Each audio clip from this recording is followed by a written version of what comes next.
welcome to another episode of the Alt Fund World podcast. I'm Brian Connolly, your host. Today we're going to be discussing the intricacies of Rule 506B and 506C in private fund marketing. To help us do that, we have our guest, Gillette. Brent, welcome to the show. Thanks, Brian. Glad to be here. So Brent has 25 years plus experience in this field. He's the founder of the Investment Law Group, and he knows every in and out that we need to have known to help all of our viewers understand exactly what exemption is probably best for them and what the trade-offs are.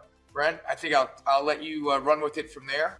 Okay. Maybe we could start out with just give an overview of what Reg D is and why it's relevant in this context. Yeah, and I'll just give a quick background about the firm. So please, viewers know who I am. I started my career in the investment management practice group of a large firm where I spent most of my time setting up funds. And that's where I saw the opportunity to set up the Investment Law Group as a boutique law practice to provide more cost-effective services than we could as a large firm to emerging managers. And essentially, we scaled over the last 25 years, but my practice is basically still the same. It's focused on providing startup and ongoing legal support to private fund managers across, pretty much every asset class. Great. Sounds awesome. So go ahead. So let's talk through Reg D and we'll take it from there. Yeah, exactly. So I think I'll start off just providing sort of a brief overview of what Regulation D is and why it's important for private fund managers. So when a manager of a private fund is raising capital, they're essentially conducting a securities offering. Reg D is a set of rules that the SEC established more than 40 years ago to provide exemptions from registration requirements of the Securities Act. So for private fund managers, Regulation D is crucial because it allows them to raise capital through private placements without having to go through the time and expense of actually registering the securities of their fund with the SEC, like a mutual fund sponsor has to do. So the enactment of Reg D really streamlined the fundraising process for all sorts of companies, including private funds. Great. So that makes sense to me. Help me understand. I'm a little bit confused. I'm familiar with the private placement, Reg D, 5B, but I understand that the Jobs Act brought in a new one, Rule 506C. Could you help me understand the differences and how those might apply? Yeah, absolutely. So the main difference between 506B and C is how funds can be marketed, who can invest in them, and whether it's necessary to verify accredited status. So I'll dive into each of those. So from a marketing perspective, Rule 5B prohibits general solicitation and advertising. And that's really how things were. That was the status quo for years until the Jobs Act. So as a fund manager, you could only offer securities to persons with whom you have a substantive pre-existing relationship, whereas 506C lets you engage in general solicitation, advertising. Fund managers can promote their offerings through like their website, social media, and other channels. As far as the investor eligibility is concerned, 506C is really strictly limited to accredited investors, whereas with the 506B offering, you can technically have up to 35 non-accredited investors as long as they're sophisticated. But we generally discourage our clients from having any non-accredited, but you could have some in a 506B offering. Lastly, we'll talk about the verification requirements. So under 506B, investors can very easily just self-certify their accredited status by just checking a box in the subscription document. But with 506C, the manager has to take reasonable steps to verify that each investor is accredited. And that might be, the SEC has set forth some non-exclusive safe harbors, such as looking at tax returns, a bank statement, or getting a third party to verify accredited status. So those are the main differences. So if we were to abstract out to the 10,000-foot view, just to make sure I heard you correctly, the main value or benefit of using C would be that you have free reign with marketing, but that there's a higher verification status or requirement to actually take on an investor. Whereas in 506B, you don't have free reign in marketing. You're not allowed to talk about your fund or performance, but the investor candidates that you have can self-certify. Is that basically it? Yeah, that's basically it. But there's been some recent developments that we'll get into later in this discussion, making it a lot easier to onboard investors for 506C. But I think, we could talk just about like, what are the situations where a manager would want to, use 506B? That'd be great. So, in general, our clients like to use 506C if they want to reach a broader audience beyond their existing network. So the ability to market a fund publicly through social media, or as I mentioned, podcasts or a website can help the manager scale more quickly. Another example would be, including performance data in a quarterly newsletter. So a lot of our clients will publish newsletters where they are trying to create, sort of thought leadership in various ways. And it's okay to post those newsletters, even with the 5B offering.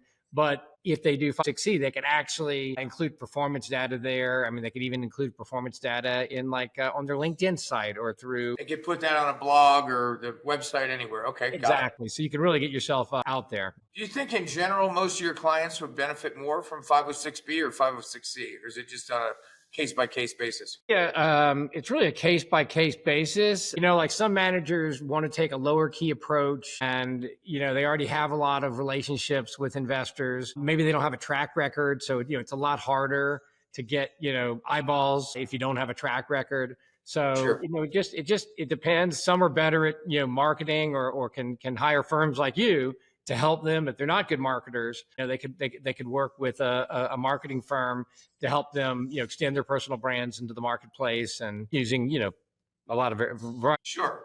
Okay, so why don't we dig into the details a little bit? Let's talk first about 50C. You mentioned some verification requirements, and you mentioned also there's some new guidance from the SEC that affects 506C. Would you like to elucidate that whole area for us? Yeah, sure. So fund managers under 506C have to take reasonable steps to make sure that each investor is accredited. That's kind of a vague concept. So the SEC set forth these safe harbors where they basically said, if you do use certain verification methods, we'll count that as absolutely being in line with the regulation. So that, as I mentioned, is like looking at a tax return or a bank statement or getting a third party to confirm, either like an investor's accountant, lawyer, or investment advisor, that the investor is accredited. And there's services that you can use to do this. But these safe harbors are not mandatory. They can also use a principles-based approach instead of the safe harbors, which gives them more flexibility. But that's also riskier because the SEC might not agree with your principles. And essentially, if you use this principle-based approach, you're relying on specific facts about the investor, such as like a prior investment history with you, information available in public records. So an easy kind of bright line example might be where you're marketing to a fund of funds, and you can clearly see through public records databases that a fund of funds has at least $1 million in assets, which means that they're automatically accredited, which leads me to the new development. So in March of this year, the SEC issued new guidance. So if an individual invests at least $200,000 or an entity invests at least $1 million, then the investor can simply self-certify accredited status just like they can in a 506B offering. And this is really a game changer because most of our clients have minimums of like $250,000. So you're generally going to have someone investing at least $200,000. But it's important to note none of the investment can be financed by a third party. So it's got to be your own money. But that really makes it much easier and reduces a lot of the friction that I think prevented in the past a lot of our clients and other private fund managers from wanting to use fixed because if I were a fund manager, just to make sure I got this right. So in the old days before this ruling, I had to verify every single investor, their accreditation status with a reasonable process. Exactly. I can outsource it, do it myself. But now I only have to worry about verifying the ones that can't invest $200,000 or more at the get-go, which should be in theory a relatively small percentage. If it's an entity, they have $1 million for. Got it. Okay. What is this? What are you seeing in your practice right now in terms of this rule and the shift, if there is a shift, to 506B? Yeah, we're definitely seeing a 506C. For sure, seeing a lot more of our clients moving to 5C. Many will start out 506B. It's really easy to go from B to C, but it's really hard to go. It's more, I guess, risky from a regulatory perspective to go the other way because the cat's out of the bag, so to speak. You've already conditioned the marketplace, and the SEC might take issue with a lot of your prior marketing. So we would not recommend going backwards, but it's very, very easy to switch from B to 506C. So our clients who don't have track records are often starting out with 506B, and then maybe once they're 6 months, a year out, making the switch to 506C. Okay, great. And I can talk a little bit about the mechanics, if you would like, the mechanics of switching. Sure, please, that'd be great. So depending on how your offering documents are drafted, those might have to be updated. The subscription documents might need to be tweaked. It's really simple. With the way we draft the documents, you don't even need to touch the offering documents to make the switch. All you do is file an updated Form D with the SEC, and there's not a waiting period. It's instantaneous.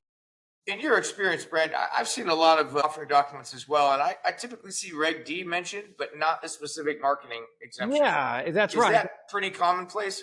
It is. So you need to take a close look or speak to your lawyer. But as long as the documents are just referencing sort of Regulation D generally, then there's not really a need to update those. It's all done through the Form D filing. Okay. So what were some of the other details you had in mind, or did I cut you off there? No, I think that's kind of the big picture about the mechanics of making the switch. Are there some common pitfalls that you see that you might like to tell our audience to try to avoid? Yeah, I'd say, in terms of the main risk for a 506B offering is simply accidentally engaging in general solicitation, which can be easy to do, with the advent of social media. We've had, clients ask us all the time, like, how can I want to have a website, and then we end up looking at the website and there's a tab that says, invest here, or, for information about how to invest. You really shouldn't have any language on your website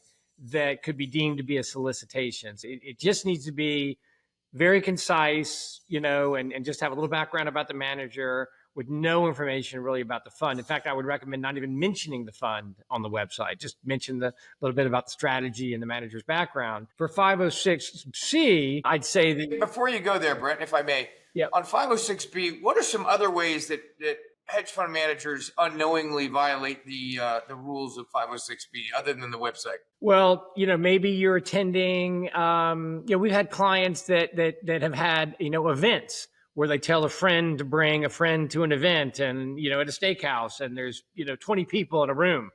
I mean, that potentially is even problematic, so it's, if you have 6 lawyers in a room, they're all going to probably have a different opinion about where the line is crossed. So this is kind of a gray area.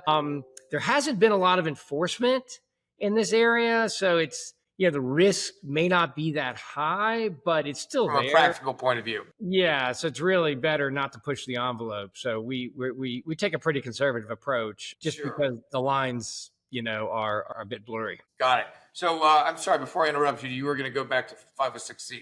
Yeah, so as far as 506C is concerned, I think the main concern would be not maintaining adequate records with respect to the verification. So with those investors who don't meet that $200,000 minimum investment, or $1 million for entities, it's very, very important to keep good records to demonstrate why you felt someone is accredited. I see. So either you evaluated their financials, or you had a third party do so and can supply you with what they came up with. That's exactly. And the last thing, the biggest pitfall, or another pitfall, not the biggest, but it would be just failing to file Form D.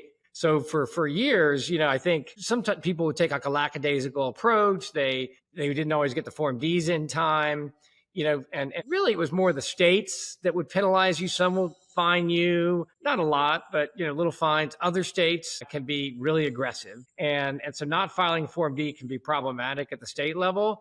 But the SEC just brought an enforcement action against somebody for the first time recently this year. Not filing a Form D. Not filing a Form D. So Form D filings are very important.